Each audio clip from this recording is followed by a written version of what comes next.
الحمد لله رب العالمين وأصلي وأسلم على نبينا وحبيبنا محمد وعلى آله وصحبه أجمعين السلام عليكم ورحمة الله وبركاته ثكلتك أمك يا معاذ que ta mère te perde ô Mu'adh. Voilà la parole que le prophète sallallahu alayhi wa sallam a dit à qui?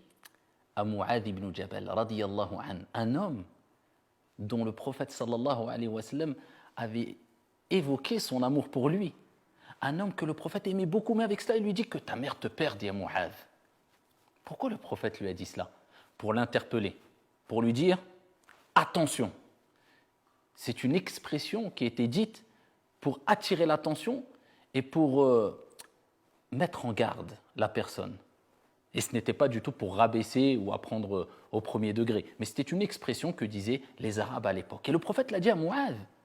Alors que le prophète aimait Mu'adh ibn Jabal. La preuve en est, le prophète sallallahu alayhi wa sallam, dans un autre hadith, il dit « Oh Mu'adh, je t'aime ». Et quel plus beau cadeau que de recevoir cette déclaration venant du prophète Mohammed sallallahu alayhi wa sallam. Qu'Allah nous aime. Il dit « Ya Mu'adh, je t'aime, je vais t'enseigner des paroles. Répète-les après chaque prière. Allahumma a'inni ala dhikrika wa shukrika wa husni ibadatik ». Il dit, répète, c'est comme un cadeau qu'il a donné, comme s'il lui avait donné un cadeau. Ici, quand on aime une personne, on lui offre un cadeau. Eh bien, le prophète, il dit, oh Mu'adh, je t'aime, prends ce cadeau. Et c'est un cadeau pour nous toutes et tous. Il dit, après chaque prière, dit, Allahumma a'inni ala dhikrika wa shukrika wa husni ibadatik. Oh Allah, assiste-moi, aide-moi à t'évoquer, à la dhikrika, à être reconnaissant, à te remercier, et à t'adorer convenablement de la meilleure des manières. Donc, le prophète a aimé Mu'adh. Mais avec cela, il lui a dit que ta mère te perde, ya Mu'adh. Pourquoi il lui a dit ça? À quel moment? Un jour, Mu'adh a interrogé le prophète sallallahu alayhi wa sallam. Et il lui dit, quelle est la meilleure des actions? Il dit, est-ce que c'est la prière, après la prière obligatoire? Il dit non. Mais c'est vraiment une très bonne action, c'est quelque chose de très bien de le faire. Il dit, le jeûne, après le jeûne du ramadan? Il dit non. Mais si tu le fais, c'est vraiment très bon, c'est une très bonne action. Il dit c'est l'aumône surérogatoire, le fait de... Il dit non, mais c'est une très bonne action. Le prophète sallallahu alayhi wa sallam, il lui montre qu'est-ce qui est plus important que cela. Vous savez ce qu'a fait le prophète? Le prophète a montré du doigt sa langue. Il dit c'est ça, c'est préserve ta langue. Tu veux faire une bonne action? Mieux que rester prier des prières surérogatoires, donner des aumônes surérogatoires, jeûner des jeûnes surérogatoires. Ta langue. Cette langue dont le grand compagnon, ici, Ibn Mas'ud disait, rien ne mérite le plus d'être emprisonné que al-lisan, la langue. Al-lisan. Et il dit, Mu'adh, ya Rasulallah, on sera interrogé sur ce qu'on a dit. Et cela va témoigner contre nous au jour de la résurrection, ce que notre langue, ce qu'on va dire avec notre bouche, comment on aura utilisé notre langue, ça va être un argument contre nous au jour de la résurrection. Le prophète sallallahu alayhi wa sallam, Ya Rab, si seulement moi le premier, notre communauté, les gens de manière générale avaient compris et assimilé ce hadith, il tape plusieurs fois sur l'épaule de Mu'adh, il dit Ya Mu'adh, Ya Mu'adh, il s'adresse à lui, en lui disant que ta mère te perde. Et c'est là à ce moment-là, qu'il lui a dit cette expression que ta mère te perde, pour lui dire mais prends conscience de la chose, réveille-toi, fais très attention. Est-ce que des gens verront leur face renversée en enfer, si ce n'est à cause de ce qu'auront récolté leur langue? Il rappelle que des gens vont rentrer en enfer à cause de rien d'autre, si ce n'est ce que la langue va récolter. Et c'est pour ça le prophète sallallahu alayhi wa sallam, il nous dit « Atadrouna manil muflis » Savez-vous qui est le ruiné, le faillitaire? Je dis, ya Rasulallah, le faillitaire, c'est celui qui n'a plus de biens, qui n'a plus de dirham, qui n'a plus d'argent. Il dit, le faillitaire, celui qui aura amassé, hein. Il aura prié, il aura jeûné, il aura peut-être prêché, il aura été peut-être imam, il aura peut-être dit aux gens faites le bien, ne faites pas le bien, avec un beau sourire et une belle image. Il dit al-muflis, c'est celui qui viendra au jour de la résurrection, avec certes des prières, avec des jeûnes qu'il a accomplis, avec des aumônes, avec des bonnes actions, mais malheureusement, il aura insulté un tel, il aura calomnié un tel, il aura volé un tel, il aura versé le sang. Il va venir avec des montagnes de hasanat, il repartira avec des montagnes de péché. Allah, Allah, Allahumma sallim, sallim.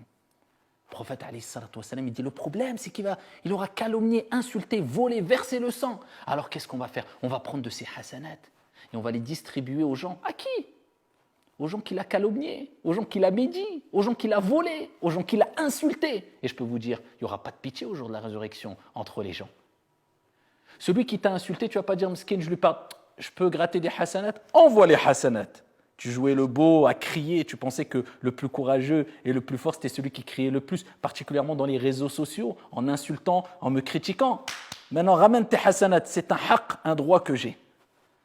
Eh bien, on lui donnera de ses hasanat. Jusqu'à ce qu'il se retrouve sans aucune hasanat. Il n'aura plus rien, il devra encore des comptes, parce que la queue, elle sera longue. Les gens diront, Ya Allah, il m'a insulté. Ya Allah, il a parlé sur moi. Ya Allah, il a touché à mon honneur. Ya Allah, il m'a scandalisé. Ya Allah, il m'a volé. Ya Allah, il a versé mon sang. Il n'aura plus de hasanat. Comment va-t-il faire? Eh bien, le prophète, il dit, eh bien, à ce moment-là, on prendra des mauvaises actions des gens et ils lui donneront leurs mauvaises actions. Donc, il va se retrouver avec plus de mauvaises actions qu'il avait au début et plus aucune hasanat. Il sera venu avec des montagnes de hasanat. Il repartira avec des montagnes de sayyi'at. Allahumma sallim, sallim. C'est pour ça que le prophète l'a appelé le faillitaire, le ruiné. C'est celui-là vraiment le ruiné. Et pourquoi pas?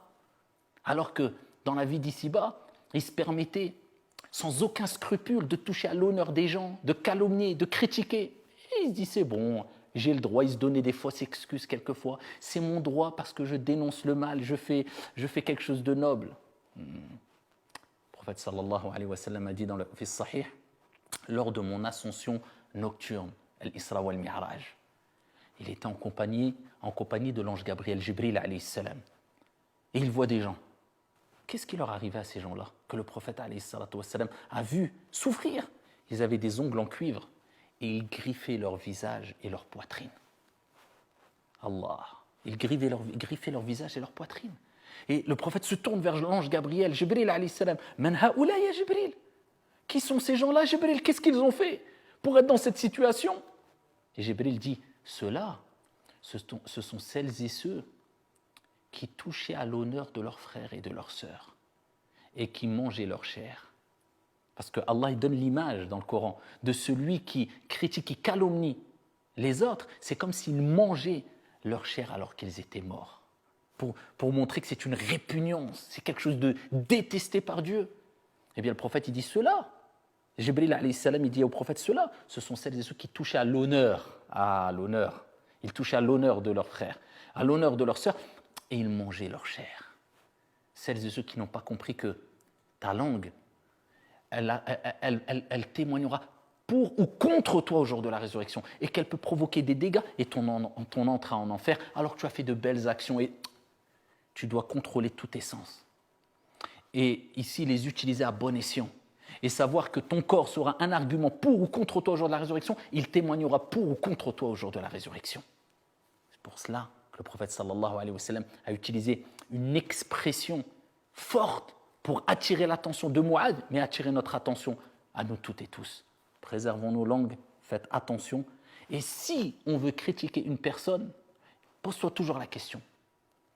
Est-ce que je suis sûr que la personne que je critique, ce n'est pas une critique constructive, c'est-à-dire avec bienveillance, avec sincérité, avec douceur, de manière...